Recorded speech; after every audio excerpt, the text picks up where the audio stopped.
भारतीय संस्कृति में यज्ञ, योग एवं आयुर्वेद जैसी अमूल्य विद्याएं हैं, जिसका मूल है वेद। इतिहास की ओर दृष्टि डालें तो भगवान राम, भगवान कृष्ण से लेकर राजा महाराजाओं, ग्रामवासियों व अरण्यवासी ऋषियों की कुटियों तक नित्य व नैमित्तिक यज्ञों का प्रचलन देखने को मिलता है।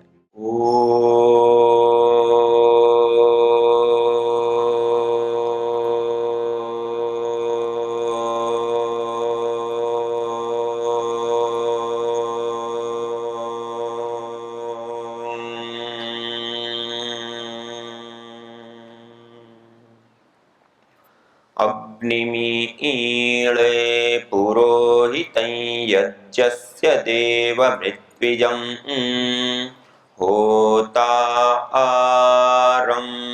रत्नधातमम्।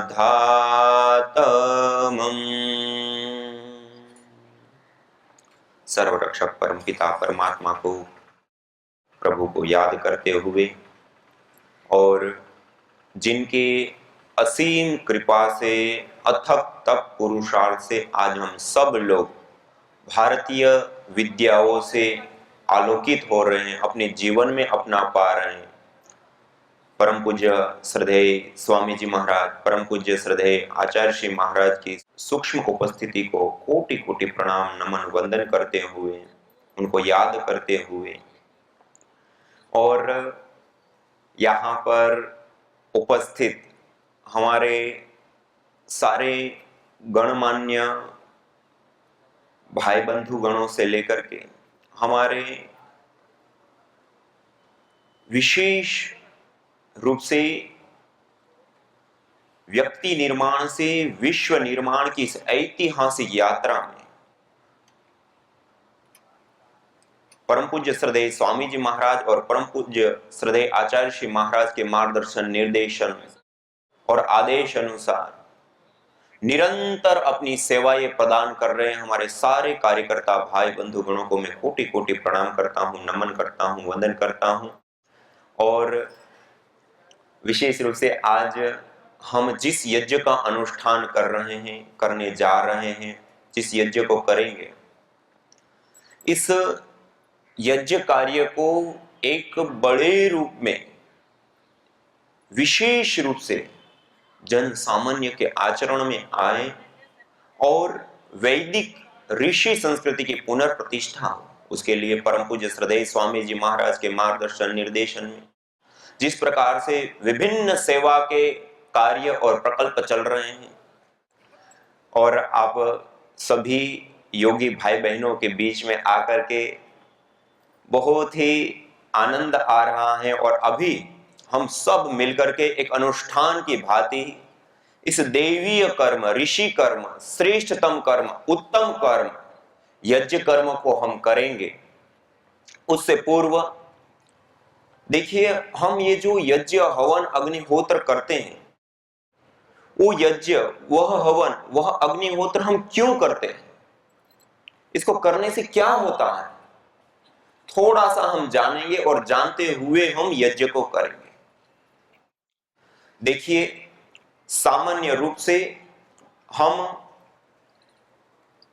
जो यज्ञ का अनुष्ठान देखते हैं, करते हैं, सुने हैं, हम अपने प्राचीन ग्रंथों में, प्राचीन शास्त्रों में देखें तो प्रधान रूप से 21 प्रकार के यज्ञ होते हैं। कितने प्रकार के होते हैं?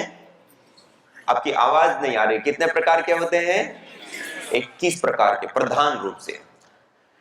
इसमें कुछ नित्य यज्ञ होते हैं। नित्य माने प्रतिदिन जिसको किया जा सके, जैसे पंच महायज्ञ महर्षि मनु जी द्वारा प्रोक्त देव यज्ञ, बलिवेश्वर देव यज्ञ, अतिथि यज्ञ, पितृयज्ञ, ब्रह्म यज्ञ आदि देव यज्ञ, ये नित्य यज्ञ। कुछ होते हैं नैमित्तिक यज्ञ, किसी निमित्त विशेष से जो हम यज्ञ करें, जैसे नया भवन बनाया तो वास्तु हवन आदि हम करते हैं, भूमि पूजन के लिए भी हम हवन करते हैं, संस्कारों में भी हम हवन करते हैं, दीपावली, होली आदि पर जो नए अन्न आते हैं उसका सेवन करने से पहले उससे हवन करते हैं, वासंती नवसत श्रेष्ठी, शारदीय नवसत श्रेष्ठी।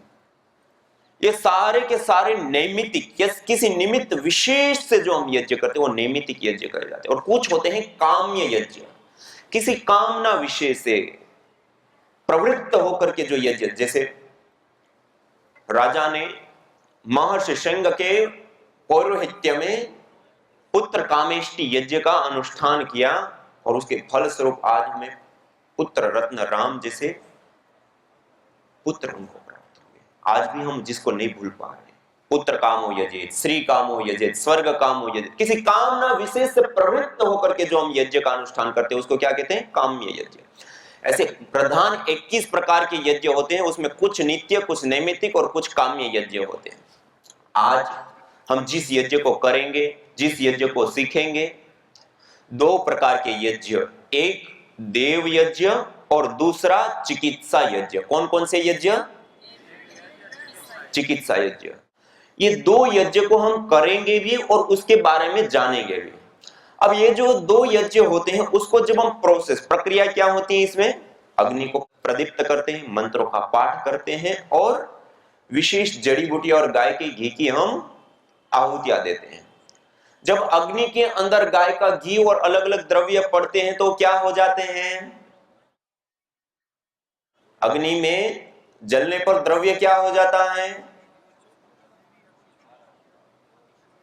सामान्य रूप से क्या कहते हैं? नष्ट हो जाता है, गया, अब कोई काम का। लेकिन वैज्ञानिक दृष्टि से देखें, यथार्थ दृष्टि से देखें तो अग्नि में पड़ा हुआ द्रव्य रूपांतरित होता है। क्या होता है? नास शब्द का अर्थ क्या होता है? नस अदर्शने, नासह कारण लय, अपने कारण में लय हो जाना, अदर्शन हो जाना, सूक्ष्म हो जाना। कोई भी द्रव्य का सर्वथा अभाव, कोई भी द्रव्य जब जलता है तो क्या होता है? रूपांतरित होता है। क्या होता है? जैसे हमारे पास पानी है, पानी को 100 डिग्री पर गर्म करेंगे तो क्या होगा? वाष्प बनेगा। पहले क्या था? द्रव रूप में, अब क्या हो गया? गैस फॉर्म में। ऐसे अपने फॉर्म को वो बदलता है। जैसे गाय के घी की हम आहुति देते हैं, पहले द्रव रूप में होता है, उसको अग्नि के अंदर डालते हैं तो वो अग्नि स्वरूप हो जाता है। अग्नि उसको गैस फॉर्म में कन्वर्ट कर देती है। जब वो गैस फॉर्म में कन्वर्ट होता है तो आपको पता है 1864 गुना बढ़ जाता है। कितना गुना? और इतना ही नहीं, 1 ग्राम मात्र, कितना? 1 ग्राम मात्र गाय की घी की आहुति देते हैं, 1 लीटर 864 ml गैस मिलती है। और गाय के घी के अंदर सैचुरेटिव फैटी एसिड होता है, उसके जलने पर कीटोन्स बनते हैं और कीटोन्स के टूटने पर कार्बन की अपेक्षा 6 गुना ज्यादा हमें ऑक्सीजन भी मिलती है। उसके साथ साथ जब हम अलग अलग औषधियां, जड़ी बूटियां डालते हैं, उनके अपने एरोमेटिक्स ऑयल्स और उसके में साथ साथ मेडिसिनल कंपोनेंट्स, वो भी उस एयर के अंदर आ जाते हैं। और वो वायु सामान्य वायु नहीं होती, एक विशेष वायु होती है, मेडिकेटेड एयर होती है, जीवनीय शक्ति ऑक्सीजन से युक्त वायु होती है। उसके साथ साथ उसके अंदर एरोमेटिक्स ऑयल्स और जो सोमनस्यकारी कंपोनेंट्स होते हैं, परफ्राल, गुगुल, स्टेरोल, ये भी उसके अंदर होते हैं, जो हमें मन को रिलैक्स करते हैं, गुड हार्मोन्स को बढ़ाते हैं। कहने का अभिप्राय है कि अग्नि में कोई भी चीज डालते हैं तो वो नष्ट नहीं होती, क्या होती है? रूपांतरित। जब वो रूपांतरित होती हैं तो 3 रूपों में रूपांतरित होती है। कितने रूपों में? एक गैस फॉर्म में, दूसरा पार्टिकल के रूप में और तीसरा एनर्जी, ऊर्जा, शक्ति के रूप में। ये 3 रूपों में रूपांतरित होती है। जब ये 3 रूपों में रूपांतरित होकर के वायु के अंदर आता है तो उसके हमें अलग अलग कई सारे लाभ मिलते हैं। 1-2 लाभ नहीं, कई सारे। उसमें से यदि हम आयुर्वेद की दृष्टि से देखें ना, एक सबसे बड़ा और सबसे विशेष लाभ हमें प्राप्त होता है आरोग्य लाभ। क्या प्राप्त होता है? आयुर्वेद में एक प्रतिज्ञा की जाती है, स्वस्थस्य स्वास्थ्य रक्षणम, आतुरस्य विकार प्रशमन। ये शास्त्र किस चीज का प्रतिपादन कर रहा है? आयुर्वेद का ग्रंथ स्वस्थ व्यक्ति को हमेशा स्वस्थ रखना, दूसरा आतुरस्य विकार प्रशमनम, यदि बीमार हो गया तो उसको ठीक करना। ये 2 की वो प्रतिज्ञा पूर्वक वो शास्त्र का प्रारंभ करते हैं। तो उसमें जब सदवृत आता है, जब स्वस्थ व्यक्ति को हमेशा स्वस्थ रहने के लिए क्या करना होता है, तो वहां पर सदवृत में 5 से 7 बार इस बात को बार बार दोहराया गया है कि स्वस्थ व्यक्ति को हमेशा स्वस्थ रहने के लिए यज्ञ करना चाहिए, हवन करना चाहिए, होम करना चाहिए, अग्निहोत्र करना चाहिए। क्यों? देखिए, हम जिस जीवन को जी रहे हैं उसके लिए हमें एनर्जी चाहिए ना, शक्ति चाहिए। उस शक्ति को प्राप्त करने के लिए हम क्या करते हैं? शक्ति किस माध्यम से प्राप्त करते हैं? आहार से। किससे? जिस आहार से हम शक्ति प्राप्त करते हैं वो आहार हम 3 रूपों में लेते हैं। कितने रूपों में लेते हैं? ठोस, द्रव, गैस। 3 रूपों में ही धरती पर पदार्थ पाए जाते हैं और इन तीनों ही रूपों में हम आहार ठोस रूप में रोटी, दाल, चावल, सब्जी आदि लेते हैं। द्रव रूप में पानी, दूध, जूस आदि हम लेते हैं और गैस फॉर्म में वायु, प्राणवायु लेते हैं। 3 रूपों में आहार लेते हैं, नहीं लेते हैं? अब ये जो 3 रूपों में हम आहार ले रहे हैं उसमें से सबसे ज्यादा 24 घंटे में आहार कौन सा लेते हैं? भोजन, ठोस रूप आहार कितनी बार लेते हैं? 2 बार, 3 बार 24 घंटे में। लेकिन द्रव रूप आहार पानी, दूध, जूस कितनी बार लेते हैं? 10 बार, 15 बार। ठंडी है तो थोड़ा कम, गर्मी है तो थोड़ा ज्यादा। लेकिन गैस रूप आहार वायु कितनी बार लेते हैं? 24 घंटा, एनी टाइम, खाते पीते, उठते बैठते, चलते फिरते, यहां तक कि रात को हम सो जाएं तब भी हर 1 सेकेंड हम कोई आहार ले रहे होते हैं। तो कौन सा आहार लेते हैं? वायु लेते हैं। अब ये सबसे ज्यादा हमारा आहार कोई होता है तो क्या होता है? वायु। और सबसे ज्यादा के साथ साथ इंपॉर्टेंट आहार, देखिए सबसे महत्वपूर्ण आहार कौन सा होता है? हम ठोस रूप आहार रोटी, दाल, चावल, सब्जी आदि लेना छोड़ दें तब भी हम 2 से 3 महीना जीवित रह सकते हैं। हम पानी, दूध, जूस आदि द्रव रूप आहार लेना छोड़ दें तब भी हम 2 से 3 सप्ताह जीवित रह सकते हैं। लेकिन गैस रूप आहार वायु लेना छोड़ दे तो 1 घंटे बता रहे, 5 मिनट दिखा, 2 से 3 मिनट भी जीवन संभव नहीं। मानी सबसे ज्यादा के साथ साथ सबसे इंपॉर्टेंट महत्वपूर्ण आहार जिसके बिना 2 मिनट भी हमारा जीवन संभव नहीं है, ऐसा कोई हमारा आहार है तो क्या है? वायु। और उस वायु का शोधन करना, पोषण करना, संवर्धन करना, मेडिकेटेड बनाना, सुगंधित करना, उसके अंदर जीवनीय शक्ति का संचार करने का कार्य यज्ञ, हवन, अग्निहोत्र के माध्यम से संपन्न होता है।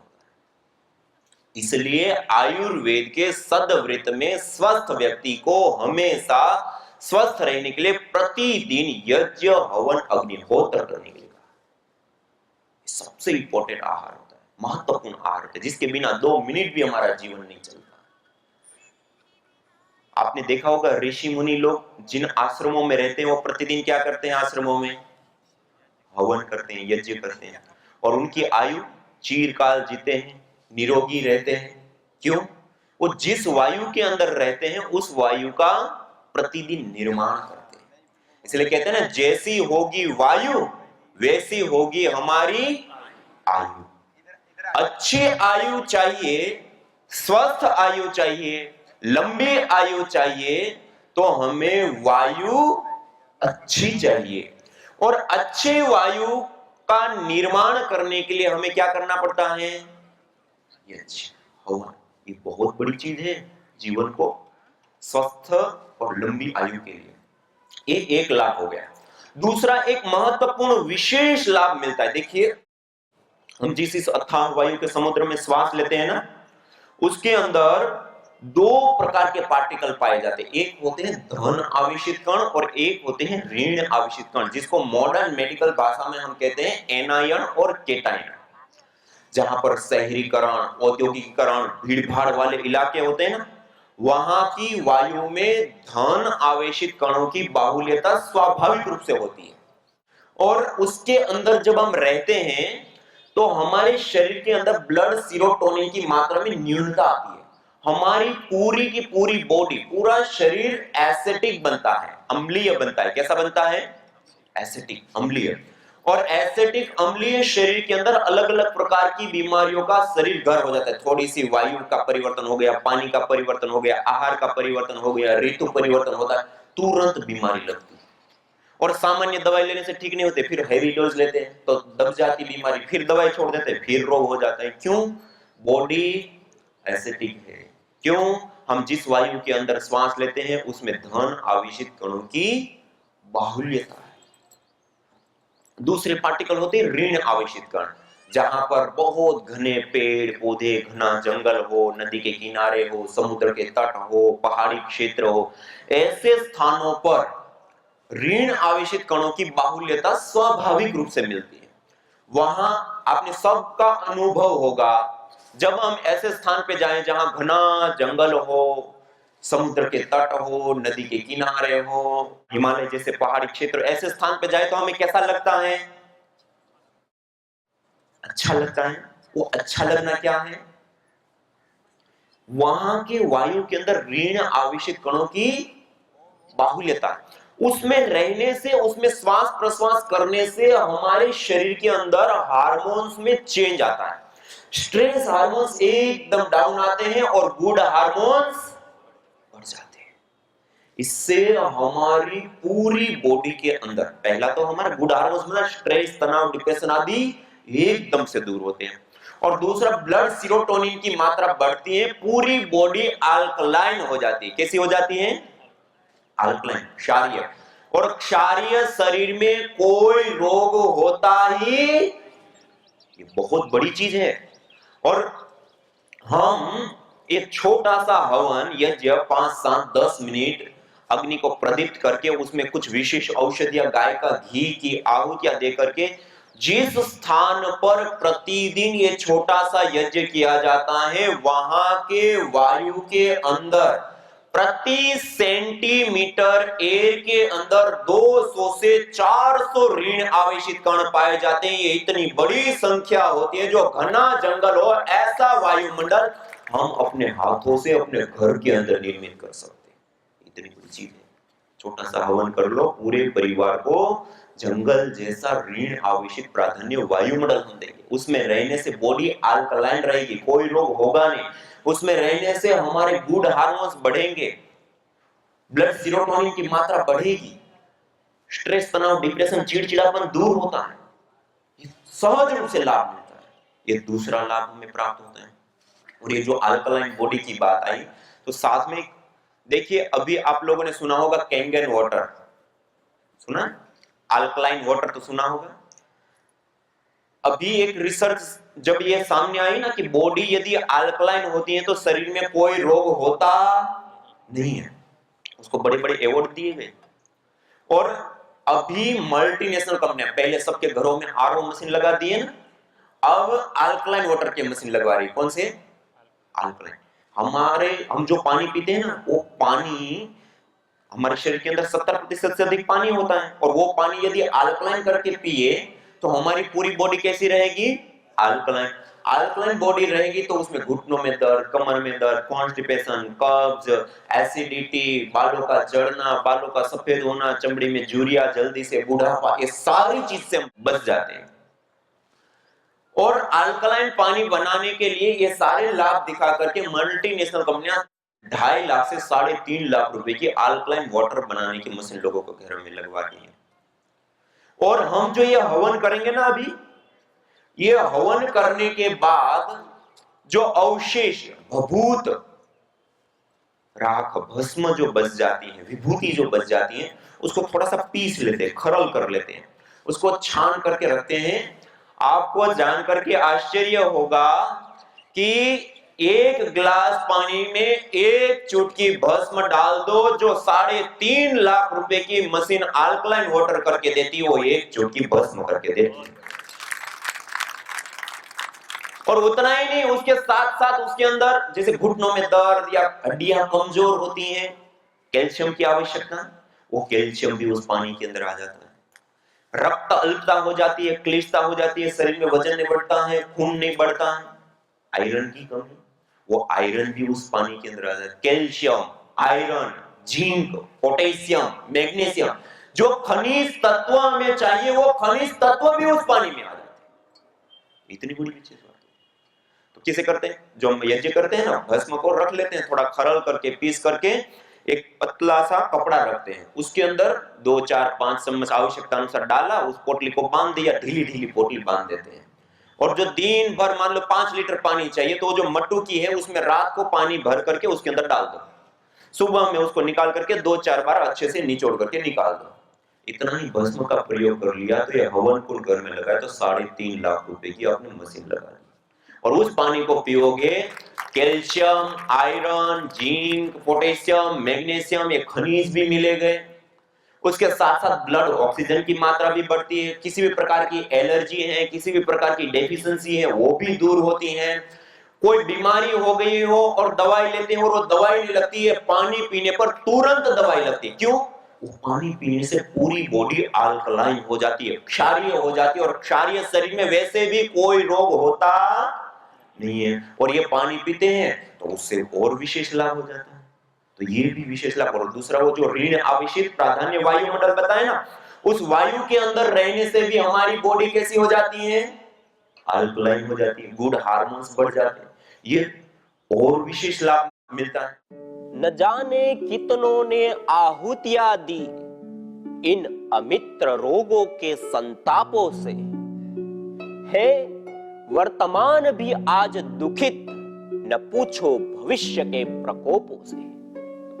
प्रत्युष पावनी होती जहां यज्ञानुष्ठान घर आंगन में, वहां मनुष्येतर सब झूमते शांति भरे सुख आनंद से। इदम हवीर यातो धाना नदी फेना इमाम वहत, अर्थात जैसे नदी का जल जाग को बहा ले जाता है, वैसे ही यज्ञ में आहूत की हुई हवि सभी प्रकार के रोग, दोष, ताप, संतापों को वैसे ही बहा ले जाती है जैसे नदी। जागो। नैनो मेडिसिन होकर के आजकल पूरी दुनिया में नैनो मेडिकेशन की बात हो रही है। तो ले, ये नैनो मेडिकेशन है। यज्ञ एक चिकित्सा है। देखो, लोग योग को, अध्यात्म को, यज्ञ को, वेदों को, दर्शन उपनिषदों को, सबको धर्म से जोड़ करके देखते हैं। अब धर्म के नाम पर इतना बड़ा ऊंचा नीचा चल रहा है जिसको मैं रिलीजियस टेररिज्म बोलता हूं। अरे भैया, ये विज्ञान है, ये कोई मजहब नहीं है, ये विज्ञान है, यज्ञ विज्ञान। वर्ल्ड में पहली बार यह हमने साइंटिफिकली प्रूव करके दिखाया है कि 25 प्रकार के बैक्टीरिया और वायरस अकेले यज्ञ के धूम से खत्म हो जाते हैं। हमने इंटरनेशनल जर्नल में रिसर्च पेपर पब्लिश करवाया। ये एक विज्ञान है। ये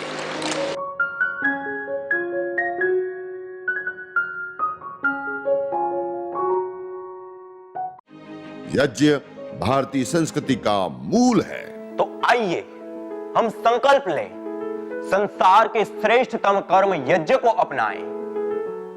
पिंड और ब्रह्मांड में संतुलन कायम करने वाले यज्ञ को अपने जीवन का अभिन्न अंग बनाएं एवं प्रकृति मां के प्रति अपने ऋणों को अदा करें। विश्व स्वास्थ्य का एक नारा, यज्ञ से होगा जग उजियारा।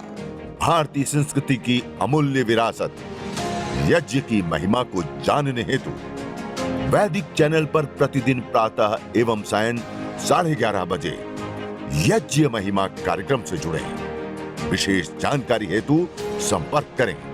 मोबाइल 9068565306।